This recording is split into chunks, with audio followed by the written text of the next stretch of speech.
What is up, everybody? Welcome back to a brand new video on Lex Alexis. Today I'm really excited because we are officially in playoff season. We have got 4 teams competing for one last place in the Premier League to join Leicester and Ipswich Town. We've got Leeds, Southampton, West Brom and Norwich. One of these 4 teams will be a Premier League club next year. We've got 2 games to predict and we're going to predict the first leg this week. Next week we'll be predicting the second leg games. Now the prediction league, guys, is over, but do feel free to leave your predictions in the comments down below just for a little bit of fun. Regarding the prediction league, if you hadn't seen the community post already, congratulations to Andy Pinky Dagger. We've also got Hill Football and GSGN for getting the top 3. Honey Gun being really close, finishing in 4th. I finished in 5th place in that league this year. Thank you to over 80 of you who have actually competed in this league this year. It's been absolutely insane. The support has been insane. And I can't wait to do it all again later on in this year. But we are going to conclude the 23-24 season by predicting these playoff games. And coming soon will be my reaction to my table. It is coming, guys. I do promise you. If you guys like what you see, please smash the like button. It really does help the growth of this channel.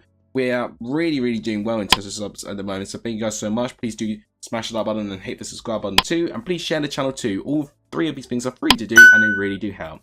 But without any further ado, it's nice only predicting 2 games. Let's start predicting these playoff games.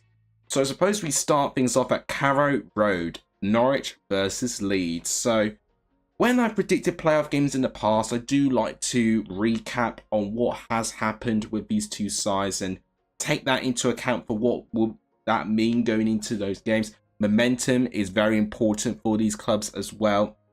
And ironically this year, you know, we typically see one side doing quite well in momentum, but this has been one for very few years where actually all 4 of the sides have not really shown great momentum. So it's going to be not necessarily a factor that will actually give any of the 4 sides an edge, which actually makes the playoff games quite open. So Norwich with Leeds. Leeds have done the double over Norwich this season. The first meeting was at Carrow Road, I think around November time.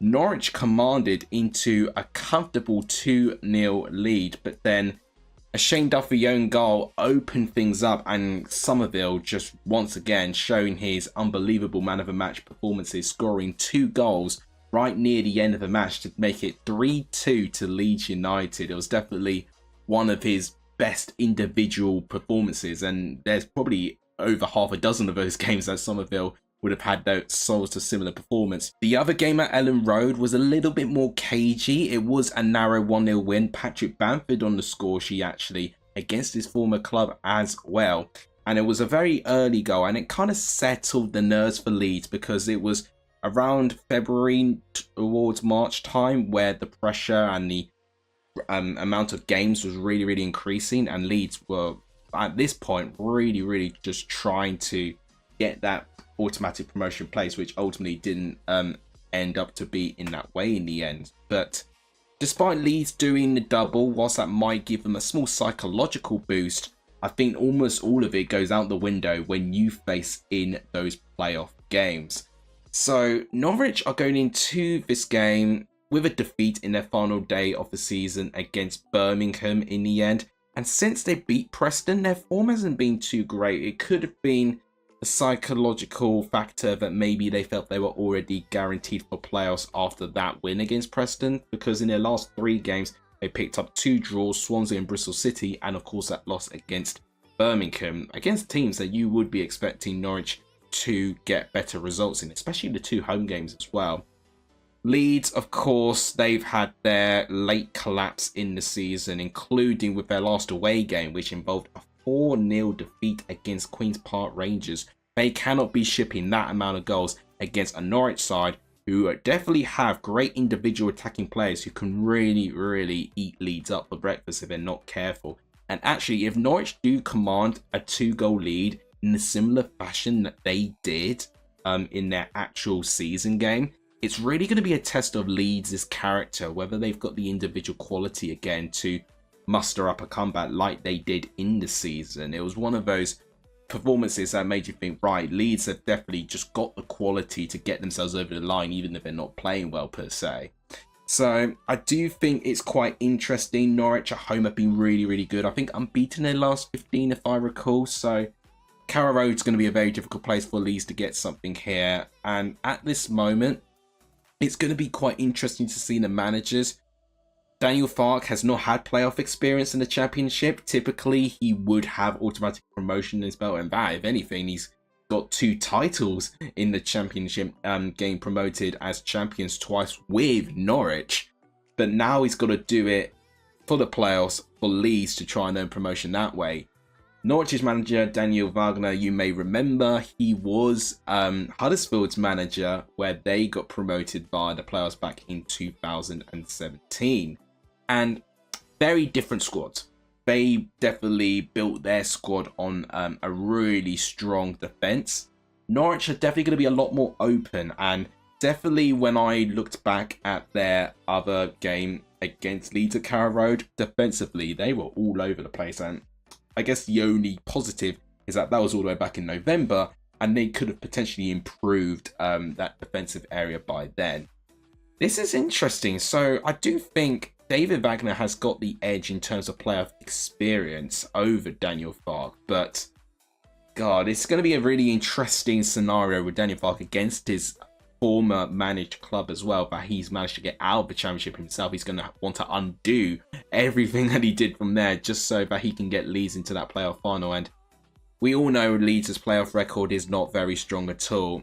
You would have thought that Leeds were very comfortably the favourites against Derby back in 2019 when they were last in the playoffs. And of course, Derby famously got over Leeds and got themselves into the playoff final into their expense. So they've got to get rid of that playoff curse. But against a Norwich side where their form at Carrow has been so good all season, I think I might see Norwich take something in this game. I'm going to go, as a prediction, personally, a 2-1 victory to Norwich. I think the individual attacking players, if they're all fit, I think they can definitely attack this Leeds squad. The question here is whether Leeds have got enough individual quality to potentially get at least a draw or maybe a 1-goal swing going into their way as well. But I think Norwich might take control with their really good record at Carrow Road, and they can take that confidence. So I'm going to go 2-1 Norwich, and it'll make things very interesting. Let me know what you think in the comments down below. The last playoff game for me to predict is West Brom versus Southampton. So this is 5th versus 4th. Now, Southampton have done double over West Brom. And one thing I will say, when I looked back at those games, it was 2 really different games actually in their own right. And 2 very different times of the season. The first game was at St Mary's, where Southampton got their goal. Carl Bartley equalised actually from almost doing nothing in the game. But Southampton immediately hit back and managed to get that 3rd goal to win by 2-1. The most intriguing encounter was their latest game at the Hawthorns, which is perfect because that's where their first leg's been played. If you cast your minds back to that game, it was quite important. It was a Friday night football game, and it was definitely documented and big build up to it, seen as this could be an opportunity for Southampton to slip up in the promotion race. Carlos Corberán, the West Brom manager, got himself sent off within the opening 10 minutes, if I remember, from an incident when the ball entered off the pitch. So it was definitely a spicy moment actually, and Southampton managed to win comfortably by scoreline by 2-0, and they nullified West Brom quite well actually. What I will say, I thought West Brom battled in their first game, but I thought in the second game, I thought it was the perfect away performance from Southampton. Can they translate that in a high-pressured playoff environment? Again, we've got one manager with playoff pedigree against a manager that hasn't got too much experience in the playoff department. Of course, cast your minds back to 2 years ago when Carlos Corberán got Huddersfield Town all the way to the playoff final, and a controversial goal being awarded to Nottingham Forest being the difference in that game in the end. And you wouldn't have believed that Huddersfield would have got relegated 2 seasons later. That's incredible, really. Southampton, they'll know exactly how they need to play. They'll definitely be playing with the ball. I don't think Ross Martin is really going to tweak too many things there. Both of these sides have actually won their final game, which is good for their momentum's sake. West Brom beating Preston quite comfortably. Southampton beating Leeds, which could be a very important psychological edge if both of them meet in the playoff final, which could be a real possibility at this moment in time. So we've had drama in their league games, especially the one at the Hawthorns with the Corberan red card. Are we going to see more flares here? I think definitely it's going to be intriguing.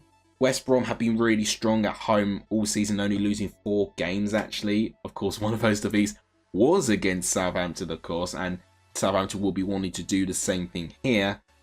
Southampton do have the ability to ship goals, but then I forget West Brom can also ship some goals as well. So I have a feeling whilst Southampton will have a lot of the ball, I think it's actually going to be quite cagey.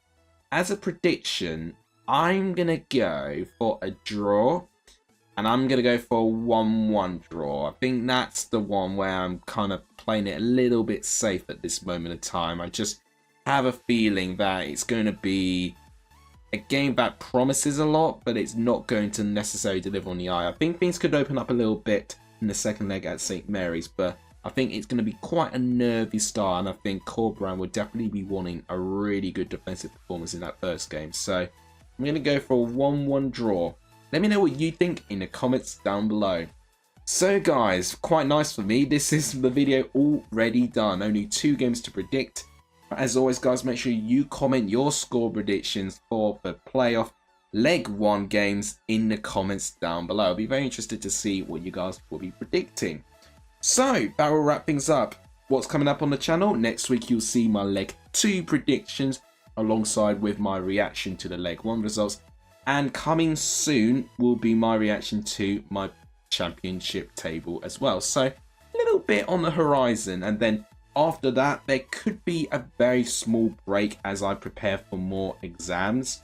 There is one that is taking place around 3 weeks time-ish. So definitely content will slow down quite a bit. But whilst I've got free time, you'll definitely be seeing a lot more of me. And who knows what we'll do in the channel. I think there's definitely a lot of possibilities.